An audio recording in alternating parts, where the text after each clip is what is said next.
मोदी के दौर में गोदी मीडिया का ये हाल हो चुका है कि मोदी के कोई भी मंत्री को अगर एक सवाल पूछ ले तो उनके सवाल में उन्हें जेल भेजने की औकात याद दिला देती है।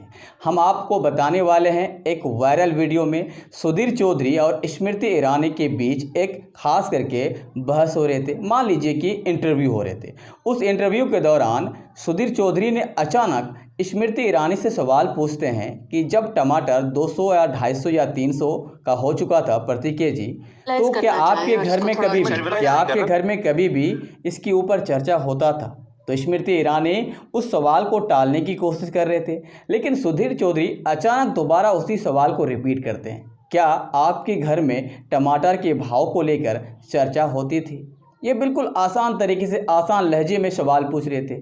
तो जाहिर सी बात है, उसके रिप्लाई में सुधीर चौधरी ने कभी कल्पना नहीं किया होगा कि स्मृति ईरानी हमें ये बता देगी। स्मृति ईरानी ये सवाल का जवाब में देते हुए कहती है, जब आप जेल में थे और आप जो जेल गए थे उस समय क्या हुआ था? क्या आप जवाब दे सकते हैं? क्या हम ये सवाल पूछूं?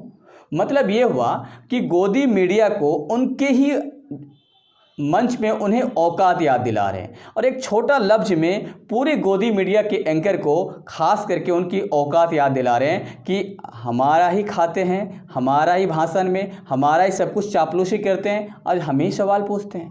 हमारा ही सत्ता का चापलूसी करने वाला अगर हमसे ही सवाल पूछने लगे तो फिर हमारा क्या होगा?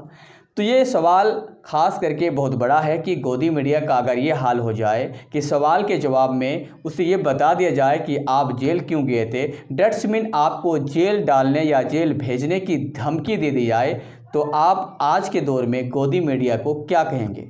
क्या गोदी मीडिया का जो हाल है ये खुद बनाया है या सरकार ने बनाया है? आप मुझे कमेंट सेक्शन में कमेंट करके अपनी राय दें।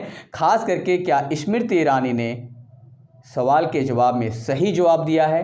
क्या बड़े नेता को इस तरह से जवाब देना शोभा देता है, या स्मृति ईरानी ये समझ ही रही थी कि हमें ये सवाल पूछेगा ही नहीं? कभी एक्सपेक्ट नहीं किया था, कभी कल्पना ही नहीं किया था कि सुधीर चौधरी हमें ये सवाल पूछेगा, और सुधीर चौधरी ने भी कभी कल्पना नहीं किया होगा कि सवाल के जवाब में हमें जेल भेजने की याद दिला देंगे या उनकी औकात याद दिला देंगे। आप इसके बारे में क्या सोचते हैं? मुझे कमेंट सेक्शन में कमेंट करके अपनी राय ज़रूर दें और न्यूज़ बातचीत को सब्सक्राइब ज़रूर करें। जय हिंद।